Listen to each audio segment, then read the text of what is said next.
கோஷமிடும் கோலியாத்தே எம்மாத்திரம் சேனைகளின் கர்த்தரினில் இருக்கையிலே. கோஷமிடும் கோலியாத்தே எம்மாத்திரம் சேனைகளின் கர்த்தரினில் இருக்கையிலே. இயேசுவின் நாமத்தில் வருகின்றேன் நான், வெற்றி வீரனாய் திரும்பிடுவேன். இயேசுவின் நாமத்தில் வருகின்றேன் நான், வெற்றி வீரனாய் திரும்பிடுவேன். வெற்றி வெற்றி வெற்றி வெற்றி என்றே முழங்கிடுவோ. இயேசுராஜன் நம்மோடு இருப்பதினாலே என்றென்று முழங்கிடுவோ. இயேசுராஜன் நம்மோடு இருப்பதினாலே என்றென்று முழங்கிடுவோ. ஆண்டவராய் இயேசு கிறிஸ்து நாமம் மையப்படுவதாக. கடைசி கால சீயோன் ஊழியங்கள் மூலமாக இந்த சீயோன் மலை நிகழ்ச்சிகளிலே ஆண்டுடைய வார்த்தை கொடுத்து ஜெபிக்க ஆண்டு பாராட்டின கிருபைகளுக்காக நன்றி சொல்லுகிறேன். சங்கீதம் 29:11. கர்த்தர் தமது ஜனத்திற்கு பலன் கொடுப்பார், கர்த்தர் தமது ஜனத்திற்கு சமாதானம் அருளி அவர்களை ஆசீர்வதிப்பார். 3 வார்த்தைகள் இதில் முக்கியப்படுத்தப்பட்டிருக்கிறது. ஆண்டவர் தம்முடைய ஜனத்திற்கு பலன் கொடுக்கிறார், ஆண்டவர் தம்முடைய ஜனத்திற்கு சமாதானத்தை அருளுகிறார், ஆண்டவர் தம்முடைய ஜனத்தை ஆசீர்வதிக்கிறார். ஆண்டவர் பலனை கொடுக்கும்போது சமாதானத்தோடு கூடிய ஆசீர்வாதங்களை நல்குகிறார். ஆண்டவர் பலன் கொடுக்கிறார். 90ஆம் சங்கீதம் 10ஆம் வசனத்திலே பலத்தின் மிகுதியால் என்று ஒரு வார்த்தையை மோசே குறிப்பிடுகிறார். ஒரு மனிதனுடைய ஆயுசு காலங்கள் 70, பலத்தின் மிகுதியால் 80, அதுக்கு மிஞ்சினது சஞ்சலமும் வருத்தம் என்று சொல்லுகிறார். நம்முடைய ஆயுளையும் நம்முடைய சரீர சுகத்தையும் புஷ்டியாக்குற ஒரு பலனை ஆண்டவர் நமக்குள்ளே வைத்திருக்கிறார். இந்த பலன் நிரந்தரமானது அல்ல. 71ஆம் சங்கீதம் 9ஆம் வசனத்திலே இந்த பலன் ஒரு குறிப்பிட்ட வயதுக்கு பிறகு ஒடுங்க ஆரம்பிக்கிறது. தேவையில்லாத வியாதிகள் சரீரத்தில் ஏற்படுகிறது. அதனால் இருக்கிற வாலிபத்துக்குரிய பலன் குறைந்து விடுகிறது. ஏசாயா 49ஆம் அதிகாரம் 6ஆம் வசனத்தை நாம் வாசிக்கும் போது நமது ஆண்டவர் அவருடைய பிள்ளைகளாகிய நமக்கு பலனாக இருக்கிறார். எனவேதான் சங்கீதக்காரன் சொல்லுவார், என் பலனாகிய கர்த்தாவே நான் உம்மில் அன்பு கூறுவேன் என்று சொல்லுகிறார். 29ஆம் சங்கீதத்திலே ஆம் நாம் பலவான்களின் புத்திரர் என்று ஆண்டவர் குறிப்பிடுவதை வாசிக்கிறோம். நாம் ஆண்டவருடைய பலத்தை நம்புவோமானால் பலவான்களின் புத்திரர்களாக இந்த பூமியிலே ஆண்டவர் வைக்கிறார். 1 கொரிந்தியர் 1ஆம் அதிகாரம் அதனுடைய 18ஆம் வசனத்திலே ஆம் கெட்டுப்போர்களுக்கு சிலுவையின் உபதேசம் பைத்தியம், ரட்சிக்கப்படுகிற நமக்கோ அது தேவனுடைய பலனாக இருக்கிறது. நாம் பாடுகளில் தான் உபதேசத்தை கைக்கொள்கிறோம். ஆம், எனவேதான் பவுல் குறிப்பிடுவார், முள் கொடுக்கப்பட்டது, ஆனால் அந்த பலவீனத்தில் என்னுடைய பலன் பூர்ணமாக விளங்கும்.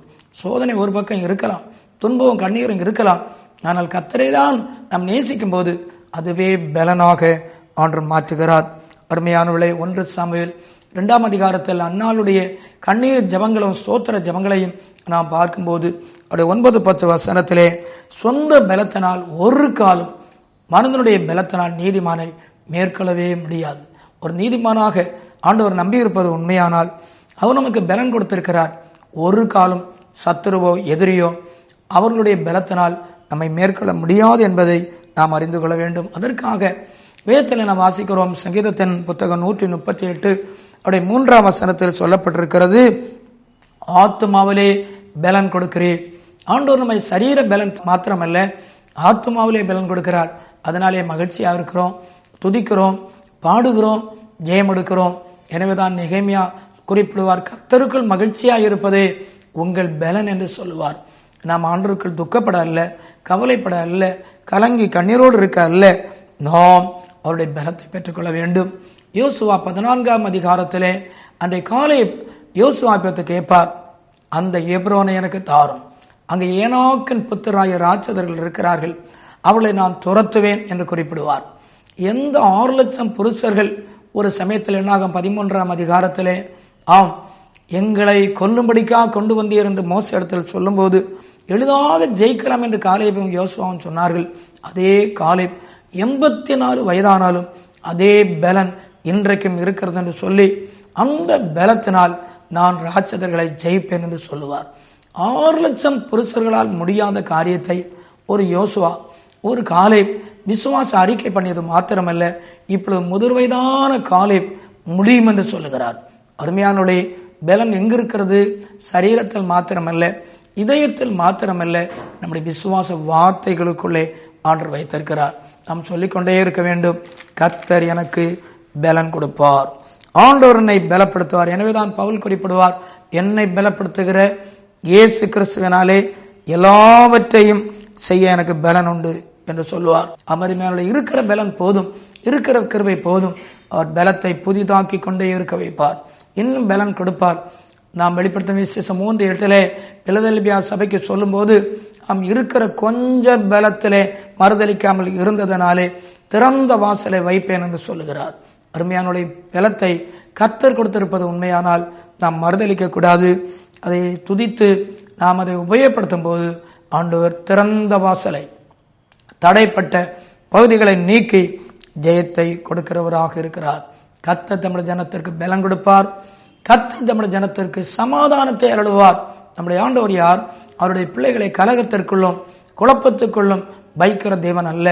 அவருடைய ஜனத்தை சமாதானத்துக்குள் நடத்துகிற தேவன், சமாதானத்தை நதியை போல பெருக பண்ணுகிற தேவன். இந்த சமாதானம் இழந்திருக்கிறீர்களா? கலக்கத்தோடும் கண்ணீரோடும் இந்த செய்தியை கேட்டுக்கொண்டிருக்கிறீர்களா? இன்றைக்கு நீங்கள் அறியாத ஒரு சமாதானம் உங்கள் இருதயத்தை ஆளுகை செய்ய, சமாதானத்தின் பாதையில் நடத்த ஆண்டவர் வல்லமையுள்ளவர். எரேமியா 33 அதனுடைய 6ஆம் வசனத்திலே அவர் சௌக்கியத்தையும் சமாதானத்தையும் வரம் பண்ணுகிற தேவன் என்று பார்க்கிறோம். நமது வாழ்க்கையிலே ஆண்டவர் சமாதானத்தை அவர் அருளுவது உண்மையானால் மெய்யாகவே நம் வாழ்க்கையிலே அந்த சமாதானத்தின் பாதையிலே நம்மை நடத்துவார். அவர் சமாதானத்தை தரும்போது அந்த சமாதான ரட்சிப்புக்குள்ளாக பெற்ற தேவ பிள்ளைகள் சமாதானத்தின் புத்திரலாக நாம் இருக்கிறோம், சமாதானம் பண்ணுகிறவர்களாக இருக்கிறோம். மத்தேயு 5:19 வாசிக்கிறோம், சமாதானம் பண்ணுகிறவர்கள் பாக்கியவான்கள் என்று குறிப்பிடப்பட்டிருக்கிறது. நாம் எல்லாரும் சமாதானம் பண்ணுகிறவர், பீஸ் மேக்கர்ஸ், சமாதானம் பண்ணுகிற தேவனுடைய பிள்ளைகளாக நாம் வைத்திருக்கிறோம். வேதத்திலே வாச ரோமர் 14 அதனுடைய 19ஆம் வசனத்திலே சமாதானத்தை நாம் நாட வேண்டும் என்று சொல்லப்பட்டிருக்கிறது. 2 கொரிந்தியர் 5:18 நாம் தேவனோடு முதலாவது சமாதானமாய் இருக்க வேண்டும், சமாதானத்தின் ஊழியம் இருக்க வேண்டும், சமாதானத்தின் உபதேசம் இருக்க வேண்டும். அநேகர் எல்லாம் செய்வார்கள், சமாதானம் இல்லாத வாழ்க்கை, சமாதானம் இல்லாத குடும்பம், சமாதானம் இல்லாத ஆராதனை, சமாதானம் இல்லாத பிரசங்கிகள் இருப்பார்கள். நாம் சண்டைக்குரியவர்கள் அல்ல, சமாதானத்தின் உபதேசத்தை சுமக்கிற தேவனுடைய பிள்ளைகள். எனவேதான் பவுல் குறிப்பிடுவார் எபிரேயர் 12:14 யாவரோடு சமாதானமாய் இருக்கவும் பரிசுத்தம் உள்ளவளாய் இருக்கவும் நாடுங்கள் என்று சொல்லப்பட்டிருக்கிறது. நாம் நாட வேண்டும். உண்மையாகவே நாம் சமாதானத்தை விரும்பினால் 1 பேதுரு 3:10-11 அவர் நல்ல நாட்களையும் ஜீவனையும் ஆண்டவர் நமக்கு வைத்திருக்கிறார். அந்த அனுபவம் உள்ளவர்களுக்கு ஏசாயா 54:13 பிள்ளைகளுடைய சமாதானம் பெரிதாயிருக்கும் என்று ஆண்டவர் குறிப்பிடுகிறார். அருமையானவர்களே, நம்முடைய கவலைகளை மறந்து விடுவோம், நாம் பயப்பட வேண்டாம், நாம் நீதியான ஒரு ஜீவியம் செய்வோம். கண்டிப்பாக நமது வாழ்க்கையிலே சமாதானத்தை ஏசாயா 48:18 வாசிக்கிறது போல நதியை போல ஆண்டவர் பெருக பண்ணி ஆண்டவர் சமாதானத்திற்கு சாட்சிகளாக மாற்றுவார். முடிவாக ஆண்டவர் தம்முடைய ஜனத்தை ஆசீர்வதிக்கிறார், தம்முடைய ஜனத்திற்கு பலன் கொடுக்கிறார், சமாதானம் கொடுக்கிறார், அவர் ஆசீர்வதிக்கிறார். அருமையானவர்களே, இன்றைக்கு நம்முடைய ஆண்டவருடைய ஆசீர்வாதத்தை நாம் அறிவோமானால், எனக்கு தீமை செய்து விட்டார்கள், எனக்கு பொறாமைப்படுகிறாள் என்று சொல்லுகிறதை விட்டுவிட்டு நீங்கள் என்னாகும் 24:1 வாசிக்கிறது போல எந்த மனிதன் சபிக்க வந்தானோ அந்த மனிதன் ஆண்டவருடைய திட்டத்தை அறிந்து கொண்டான். இஸ்ரவேல் ஜனங்களை ஆசீர்வதிக்க ஆண்டவர் திட்டமிட்டிருக்கிறார் என்பதை பிழையாம் அறிந்து கொண்டான். இன்றைக்கு உன்னை சபிக்க வருகிறவர்கள், உனக்கு பொறாமைப்படுகிறவர்கள் வெட்கப்படப்போகிறார்கள். காரணம், உங்களை ஆண்டவர் ஆசீர்வதிக்க திட்டம் போட்டிருப்பதை அவள் அறியும்படி ஆண்டவர் வைப்பார். அருமையானவர்களே, அவருடைய ஜனத்தை அவர் ஆசீர்வதிப்பார். எசேக்கியேலின் புத்தகம் 34ஆம் அதிகாரம் அதனுடைய 23 மற்றும் 26ஆம் வசனத்திலே ஆண்டவரை மேய்ப்பராக இஸ்ரவேல் ஜனங்கள் கொள்ளுமானால் சுற்றுப்புறங்களிலும் மேட்டிலும் ஆசீர்வாதத்தை ஆண்டவர் அனுப்புகிற தேவனாக இருக்கிறார். அருமையானவர்களே, நமது வாழ்க்கையில் இன்றைக்கு ஒரு தாகம் வேண்டும். ஏசாயா 44ஆம் அதிகாரத்திலே தாகமுள்ளவன் மேல்தான் தண்ணீர், வறண்ட நிலங்கள் மேல்தான் ஆண்டவர் ஆசீர்வாதத்தை ஊற்றுகிறார். ஆதியாகமம் 9ஆம் அதிகாரம் 1ஆம் வசனத்திலே பேழையில் காக்கப்பட்ட நோவா குடும்பம் ஆண்டவருக்கு சமாதான பலிகளை செலுத்தினார்கள். ஆண்டவர் முகந்து கொண்டார், அவளை ஆசீர்வதித்தார். குடும்ப ஜெபம் பண்ணி பாருங்கள், கர்த்தரை நேசித்து பாருங்கள். நிச்சயம் ஆண்டவர் அற்புதமான ஆசீர்வாதத்தை அந்த நோவா குடும்பம், முதல் குடும்பம், காக்கப்பட்ட குடும்பத்துக்கு ஆசீர்வாதம் நல்கிய தேவன் கொடுப்பார். உபாகம் 15:18 மற்றவருடைய விடுதலைக்கு நாம் காரணமாக மாற வேண்டும். மற்றவர்களை அடிமைப்படுத்த அல்ல, மற்றவர்களை பாதிக்க பண்ண அல்ல, மற்றவர்கள் விடுதலைக்காக நீங்கள் முயற்சி பண்ணுங்கள். கர்த்தர் உங்களை ஆசீர்வதிப்பார், உங்களை ஆண்டவர் கனம் பண்ணுவார். உங்களோடு கூட ஆண்டவர் இருந்து பெரிய காரியங்களை செய்வார்.